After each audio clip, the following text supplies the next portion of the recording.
Hello, hello, hello. My name is Bright Rose, and welcome back to RelaxedCraft on the streets of the Hive City. The now much more clean, if you discount the large amounts of mob heads everywhere, but the much cleaner streets of the Hive City, because I have tidied up a number of the shulker monsters that were dotted around the place, including the rather large chest monster that was situated here right at the start, and I've even gone as far as to cut down the trees that were outside that were kind of in the way, and I didn't really need them anymore since I built an actual tree boomer.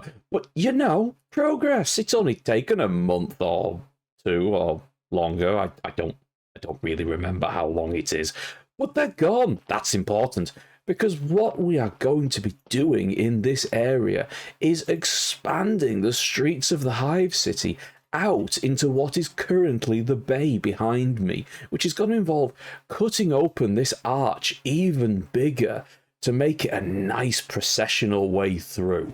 What I am planning, and there isn't really a way I can show the scale of this currently, is the beginnings of the Hive City. The way to look at this, or at least the way I'm trying to get it over, is if you are going on a mission on Darktide. You are starting at your input point and you are heading off through the streets of the Hive. And what I've essentially done is built the middle of the level so far. These are the streets that when you're really getting into the mission, you're going through them here. But what I'm going to move on to eventually, and I'm starting to lay the groundwork for that now, is the bits that are going to be out here. Now, the only real way to show this is through the use of Cheaty Cam. So what we can do is fly out of here and have a look at this section that I have marked off. This area here is going to be the beginnings of the deeper areas of the Hive, what these streets in here represent. And what I want to turn this area into is a big staging area. So this is the first area you're going to see. And we're going to have some way for you to wind your way up, probably to the top of here, where the input, the start of the level is going to be. And you're going to work your way down through streets and gantries and bridges and things like that to get into this area before you go into the actual streets of the Hive City. And I may even attempt to do a bridge going over this area and draining this area of water. That's a lot of work, but I think we can do it, to make a sort of big ravine within the Hive that sinks down. Because wouldn't it look amazing if we could have a nice big ravine here with a scenic bridge going over it into the main streets of the Hive, and then we could do the glass effect going dozens of blocks down into the murky depths of the Hive, with things like pipes running up out of it. I think that would look amazing. That's what I'm going to aim to do. It's going to be difficult. It's going to take a lot of work, and I'm probably going to need a lot more sponge than I currently have access to drain all that water out. But it's going to be cool, and I really want to do it. Down here in the smelting district, everything is pretty much done, at least on the lower levels. Everything has been tidied up, and, well, okay, not everything has been tidied up, but, we'll work on that. And we've got everything done in this lower area. There's a couple of bits here and there, like this viewpoint here, that needs cleaning up and filling in. And this big section here needs doing as we're approaching the roof. But basically, everything down here is pretty much done. And the next bit that I'm working on is up here, where you see the beautiful, beautiful rose eyes behind the hanging skull. And this that I'm working on up here is actually going to end up being, well, my kind of sleeping quarters. So let's take a little look at it from further away on top of this roof. So from here, you can kind of see the wireframe of a building that I've hashed out. And this is going to be, well, it's going to be where my bed is, basically. This entire building is being set up to be my bedroom, where I'm going to be able to spawn in and things like that when the occasional unfortunate incident happens. But the other reason why it's there, and for this we're going to have to drop off the side of the building down onto the main road, is because it has this angle that when you're running along this processional way and you get to this corner, it's going to be there, and it's going to be nice and big and bright, and it's going to stand out really well as you're coming round this corner, and that's the view you're going to get. And that's what I'm going for. It's another one of these sight lines that stays hidden, and as you come past here, you'll go past this servo skull, hopefully setting off the sound below, just as this comes into view. And that's what I'm going for.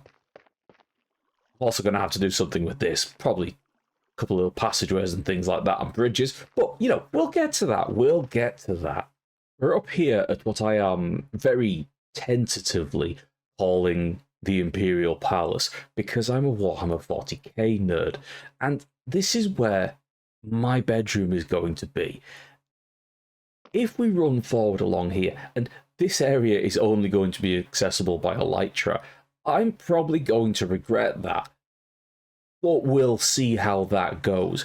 You're going to enter in through this beginning, and it's going to be a big, long hallway with lots of books and chests and things like that along the walls, picture frames and all these sorts of things, banners hanging from the walls, nice big chains and things hanging from the vaulted roof. There's probably going to be another doorway somewhere here. Haven't quite worked it out yet.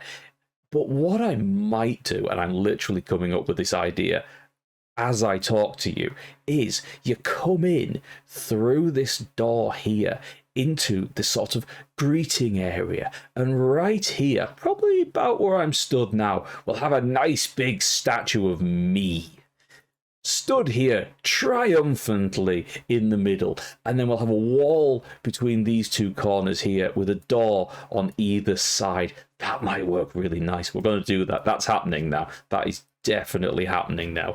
Then, once you enter through one of these side doors into this back room, which is where the bedroom will be, this big circle is going to be the bed. There's enough space here to have 4 beds wide by 2 deep, so it's going to be a nice big purple bed with a big head frame at the end, again surrounded by, you know, chests and shelves and things like that, bookcases full of all my trophies and things like that that I've gained from across the server.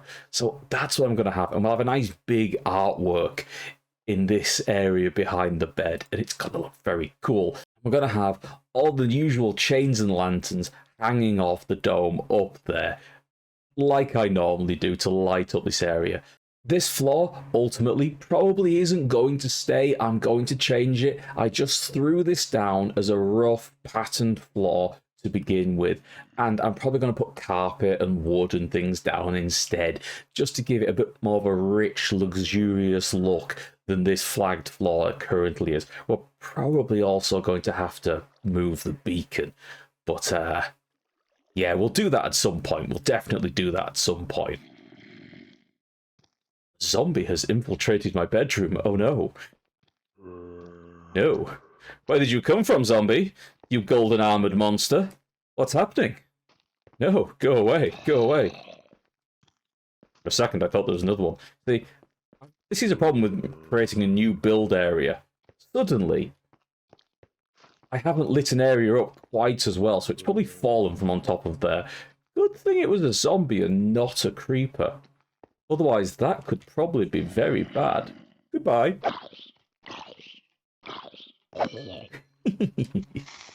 Right. There we go.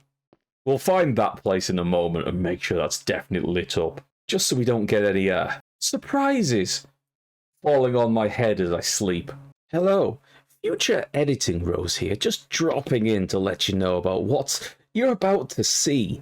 Following a live stream, Rexy and I went through a number of ancient cities trying to find some more Swift Sneak books and the elusive Silence Armor Trim book. However, we didn't find any. So, following that, I hit up a few ancient cities myself, and the problem is, I did them properly. I used the night vision potions, I snuck around, I used wool to block all of the shriekers, and I never summoned a single warden. The problem is, that makes for pretty boring content. So, well, here's a look at the various stuff that I got out of the chest, and just how crap it was.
Whoa, this place is huge.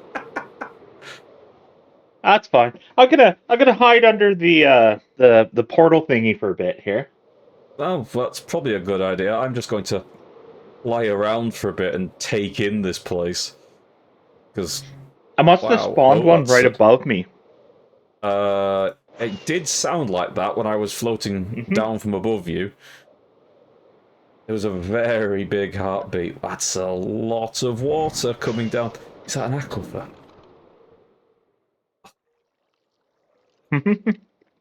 Sorry, I'm just just marveling at this generation. I like this in a big open cave. Oh, there's Did that just one fall less onto bat. you? Right, is that what that was? Okay, that's fine then.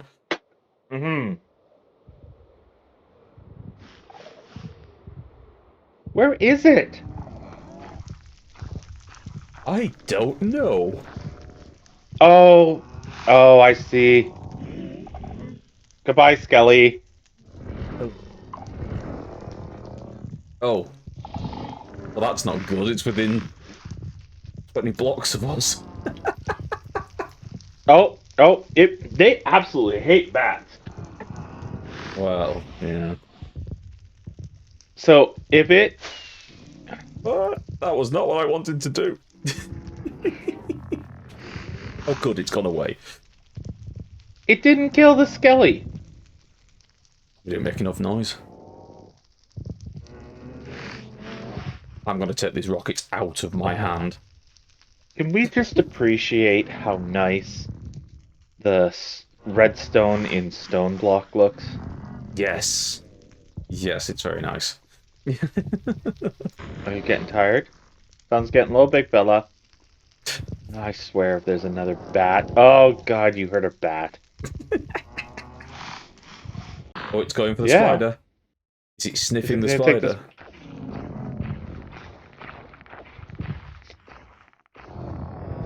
Is the spider not making sound? Oh. This feels a bit mean. We've got the sightless warden and the eight-eyed spider. Yeah. Do you think he'd hate each other? Oh, look, it's looking at it. Oh. Not happy about it, is he? Just squish the spider, you'll feel better. Oh. Uh-oh. There we go. Oh, yeah.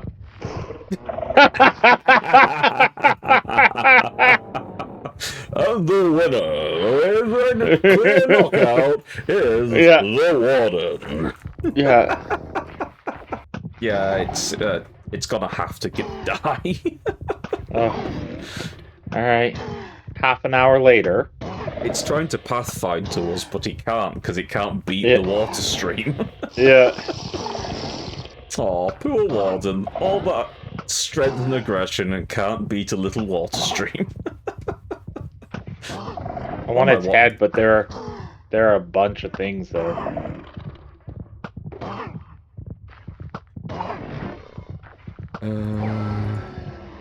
All right. Get it? Yeah, it's dead. I'll put my bow back then. Yeah. Yeah, you just get that quick charge book. I'll have a look for some other valuables.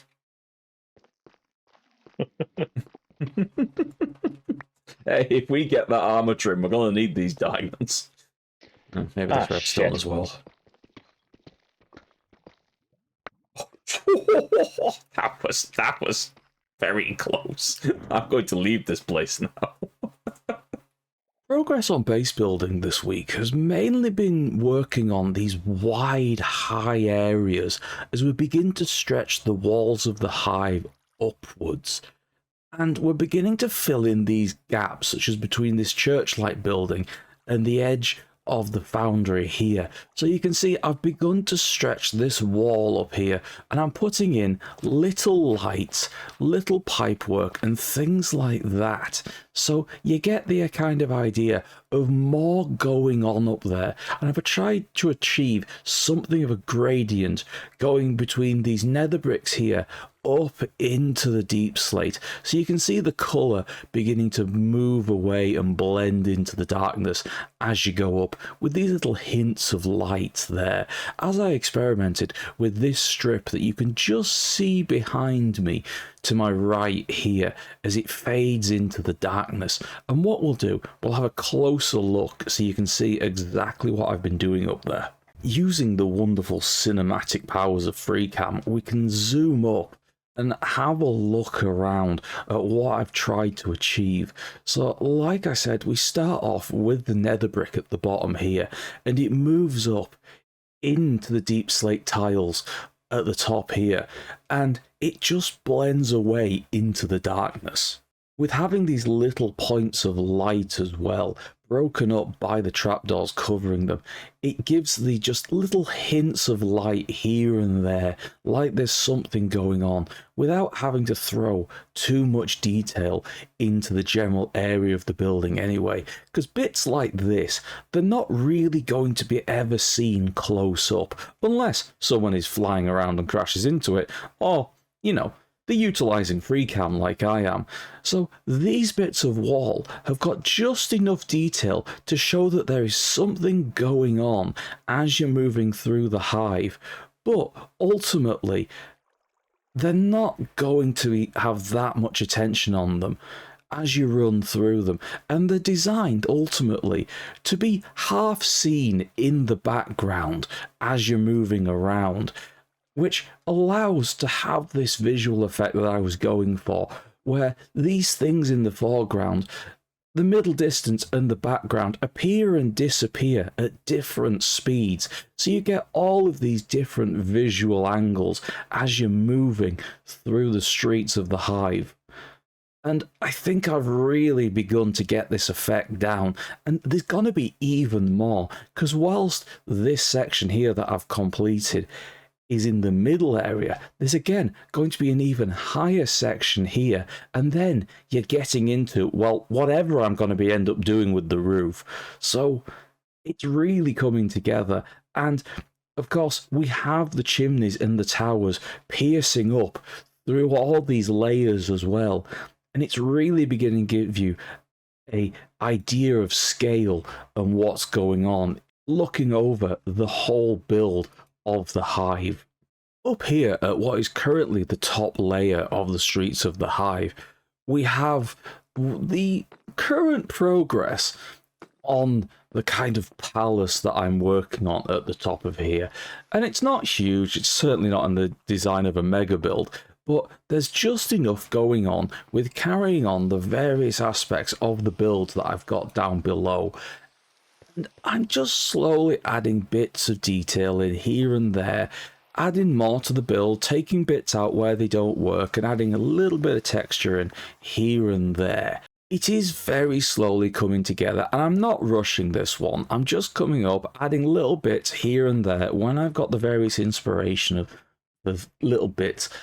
And as you can see, I've got one of the towers here filled in, but the other one at the back is still working. And if I'm being perfectly honest, I've only done the front half of it so far. Yeah, the back of the build's not in any way done yet. I've just got a rough outline of what I want to do with the deep slate brick coating on the outside. The stonework on the inside is done, but it still needs quite a bit of work doing. But what I want to show you is something that my good friend Rain has done for me. I had this image, which I did mention, I think, at the start of the video, you know, depending on how I edit this episode, about having the dividing wall and a potential of a statue in this entryway in front of what will ultimately become my sleeping area within this hive city. And I asked Rain to drop onto the server, do a little bit of armor stand work for me, and create, well, a statue that was worthy of the owner of this hive. And to be quite honest, Rain has absolutely knocked it out of the park. It is just amazing. I love it. Rain is so exceptionally talented with their armor stand work, and oh, I love it. We have the golden angelic statue of the rose. Oh, it's beautiful. I'm almost tempted to ask Rain to add a couple, well, 3 technically, red gems across the torso so we can get the full sanguineous look going on. But it's absolutely beautiful. It's amazing. Rain, I am so thankful for this. And then, of course, nowhere near as impressive as what Rain has conjured up in the floor area of the building, we have the beginnings of my little bedroom area. I always like making a nice big bed, or, well, many beds, making up one giant bed at least, and some sort of over-the-top roof to go above it. So this is what we're currently working with. I'm going to stretch probably more bookcases and shelves and things like that around the walls to put all the little trinkets and collectibles and things like that. I'm going to work on some nice big artwork that I can put at the back there behind the bed. But this is how far I've got at the moment. The lighting isn't going to stay like this. This is just the idea that I've got to keep the area lit up. And yes, I have indeed gone for a mycelium carpet. It may be controversial, you may hate it, I love it. I think mycelium is a really underrated texture. I think it's brilliant. Rip me apart in the comments, I dare you. But yes, this is what I've done, and this is where I'm going to wrap up for today, I think. So yes, thank you very much everyone, I hope you enjoyed. I will be back building more of this palace, and you never know, I might actually reach the ceiling of the Hive City by next week. We'll see. It's going to be quite a big thing. I am going to be spending so much time painting the ceiling of the Sistine Chapel in this build. We'll see how that goes. Bye-bye.